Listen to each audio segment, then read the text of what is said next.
Hello and welcome. I want to talk about 3 psychopaths that I found interesting. To start off with is the hitman from the movie No Country for Old Men. We first see him being arrested and then quickly killing the sheriff with no hesitation, taking his car and would then just kill a random person by pulling them over and use his iconic cattle gun to kill the driver and take his car.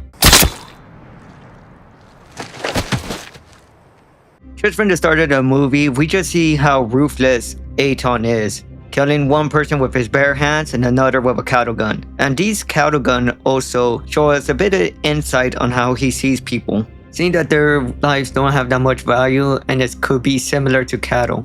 So there are different types of psychopaths and there's a lot of traits, they all differ from one another.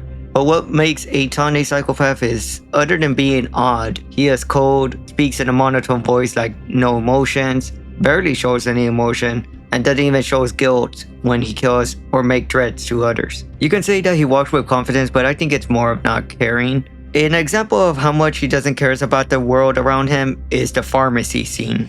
After getting into a fight with the other protagonist, Moss, he is injured and needs to get some medical supplies. So he waits outside a pharmacy and he sets up a car to explode for a distraction so that he could enter the pharmacy. He knows that it's not gonna explode instantly, so he starts walking into the pharmacy, and when the explosion happens, it gives him enough of a distraction to steal stuff as people are looking outside at the car that just exploded. When he gets the supplies, we even see him not really make that much emotions as he has to stitch himself up. Other than he does make like a little pain groans, but other than that, it doesn't seem like it really bothers him. So even though he's a psychopath, he still has principles and he just lives the way that he wants. When he questions the cashier, the famous coin toss scene, "What business is it of yours? Where I'm from? Friendo?" it gives us an insight on how he sees others. He doesn't like really when people don't choose their lives. You married into it. He kind of argues and belittles the cashier as the cashier kind of didn't choose the life to be a cashier a bit. This is my wife's father's place originally. After talking a bit and the guy trying to tell Anton to get out, Anton will do a coin toss.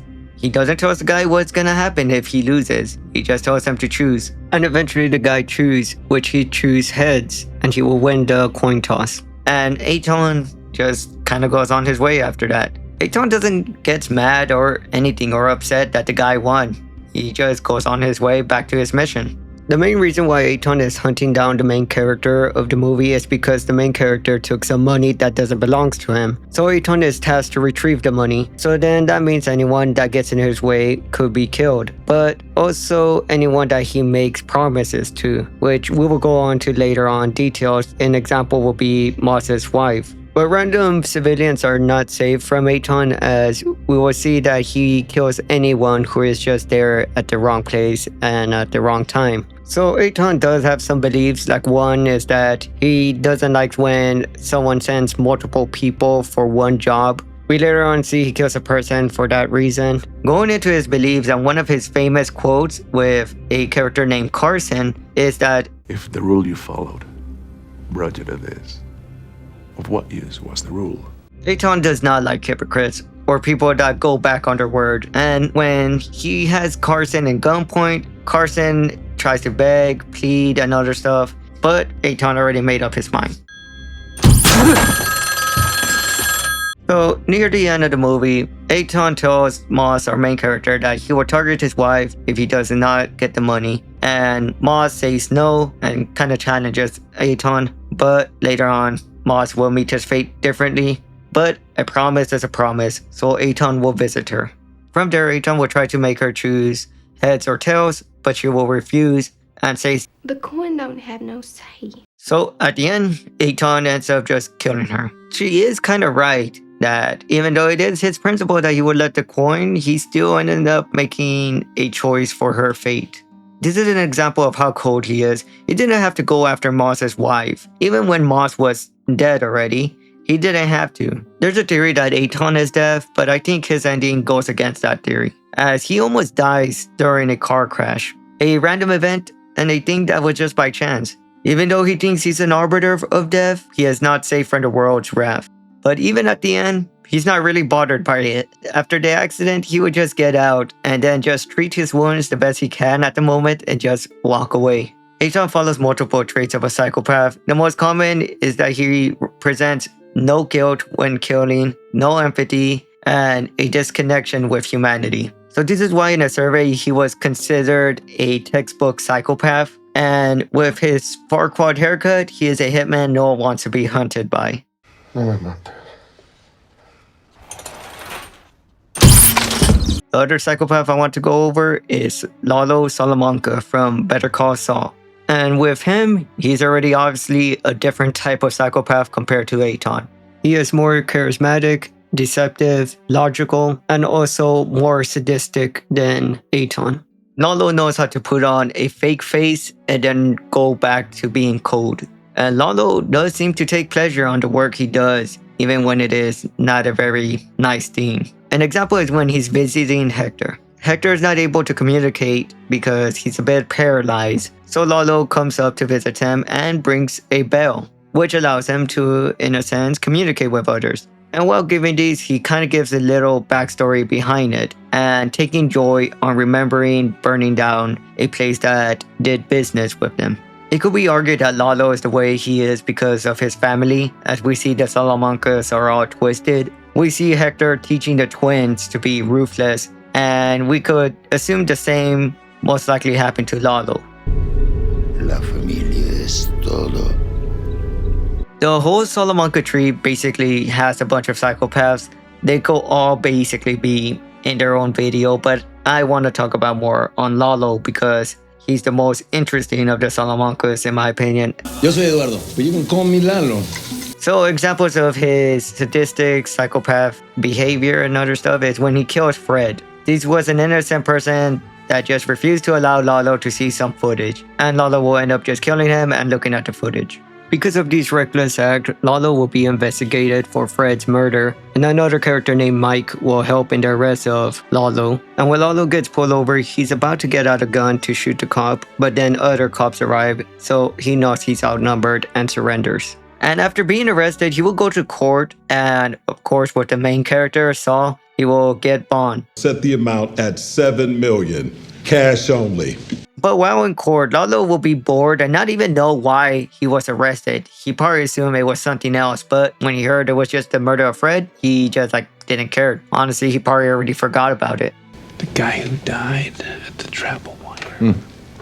Lalo is one of the smartest villains in the Breaking Bad series. He knows how to seem friendly around people and will turn on them if he needs to. He also apparently knows how to read people, since it's a Salamanca trait, but he couldn't read one person, which will end up costing him his whole life. So summarizing his story in Better Call Saul, he was sent to New Mexico because Hector became paralyzed. So Lalo needs to take charge of his organization, and unknown to Lalo, Nacho was the one who paralyzed Hector. Nacho is kind of like the second in command. He was usually a bodyguard to another character named Tuco, and he kind of took charge when Hector was around. But another character will find out that Nacho paralyzed Hector and didn't like it, so he will blackmail Nacho about his secret, and will then later on tell Nacho to gain the trust of Lalo, which Nacho would succeed in. Alright, going back to Lalo, after getting out of jail because of Fred's murder, will go to Mexico to a safe house and invites Nacho over. So at this house, we see that Lalo has, in a sense, a second family who takes care of his safe house and introduces them to Nacho. Nacho is secretly helping a rival to the Salamancas. He's helping Gustavo Fring, the chicken man. So at night, Nacho will open a gate for some hitmen to enter and kill all in the safe house. Lalo almost gets killed, but he will manage to kill the attackers, and afterwards he will fake his death. Lalo already had these planned out too. He goes to a couple and acts friendly to them as he has helped them with their life. He tells the guy to go shave, and then with that distraction he will kill his wife, and then after that will kill him. He will later then also burn the body and put it in the safe house, so when officials investigate it, it will look like that Lalo also died. Another terrible moment for Lalo is when he kills Howard. Howard did not have nothing to do with Lalo. He was just a lawyer and he was more of a rival of Saul, so wrong place, wrong time. So Howard was basically getting harassed by Saw and his wife and was confronting them on it. And while this, Lalo will enter the room and Howard would look and see that Saw and Kim are scared. Howard is kind of dumb because he doesn't get the hint to leave even when they told him to leave. Lalo would just then kill him quick and uncaring. Okay. Let's talk. The other Salamancas are usually aggressive and stubborn. Well, the twins are the only exceptions, and Lalo also. They're all just different. Lalo is still logical, but sometimes his random impulse actions leads him to bad judgment. An example is when he killed Fred. It later on caused him to be arrested and have to go to Mexico. And near the end, when he was almost able to expose his rival's plan against their boss, he would taunt and record Gus's final moments, supposed final moments, but it would lead to his fate. Even while dying, Lalo still smiles. Lalo is charismatic, ruthless, and has no empathy towards others. Deserves a spot to be a sadistic psychopath in media. Really? How lucky for me.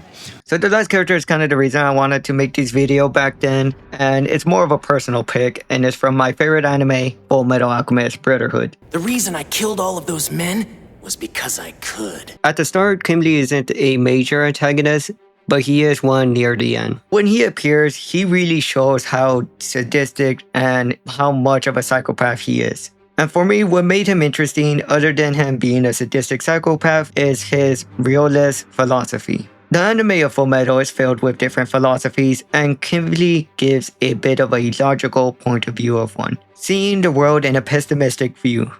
Did you really join the military without being prepared to kill someone? So in the anime, alchemy is basically used as kind of like a superpower, and Kimblee has the ability to create explosions with it. He changed the chemicals within objects to cause them to be unstable and explode. During the start and middle of the anime, he's usually just seen in a prison cell, and we get information on him. He is in prison because he killed some military officials during a civil war. He was able to hide his sadistic traits and join the military, and he will be sent to the Ishval War and be used as a weapon. And Kimblee enjoyed it. He was given a Philosopher's Stone, which allows alchemists to go beyond their power and break some of the world's rules. Taking pride in the destruction he caused, he likes to remember the people he killed. An example of how cruel he is, this is not in the anime but is in the manga, but I like to mention it because it's interesting, is that Armstrong allows 2 Ishvalans to leave. He does not agree with the military and he decides to save these 2, letting them escape. But while leaving, Kimblee kills them.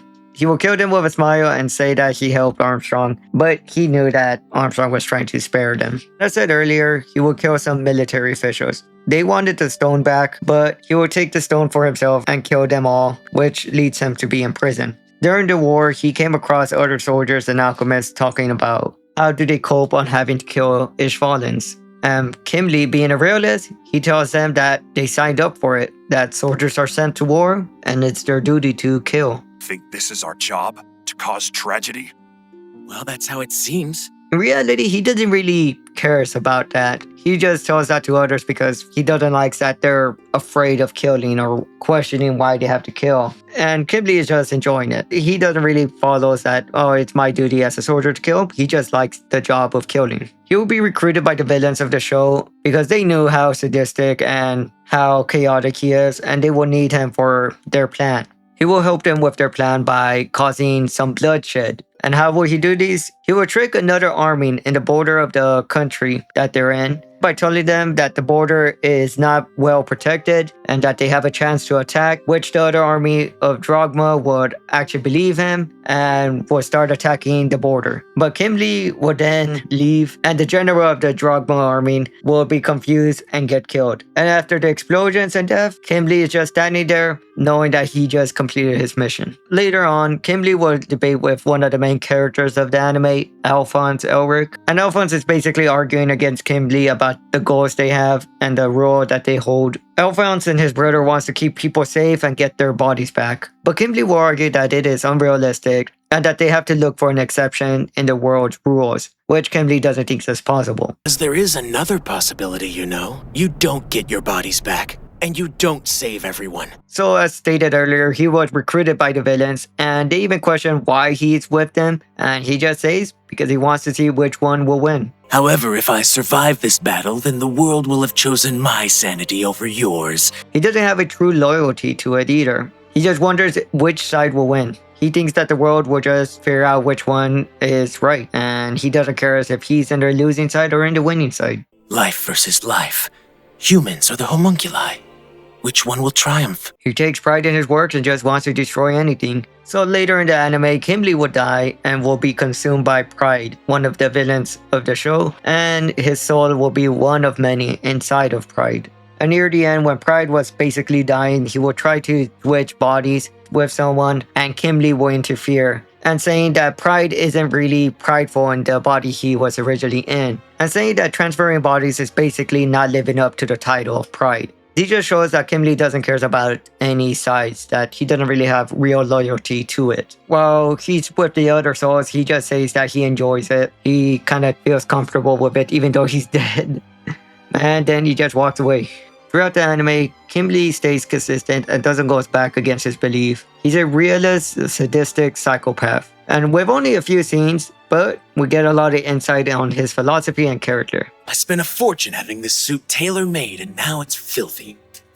So psychopaths are interesting to see in media, seeing the way that they're portrayed, the way they speak, their action. And real life, psychopaths are not all bad. Doesn't mean that they're all evil, doesn't mean that they're serial killers. Psychopaths are actually needed in the world. An example is that most doctors that perform well in surgery usually score high in psychopath traits. It is just an interesting topic, and characters with these traits that appear in media, from unrealistic to realistic, is a trait that will always be interesting to me. Let me know if there's any other characters that you guys like that are psychopaths, and leave it down in the comment. And other than that, I hope you liked the video, and thank you for watching. Subscribing and liking will mean a lot.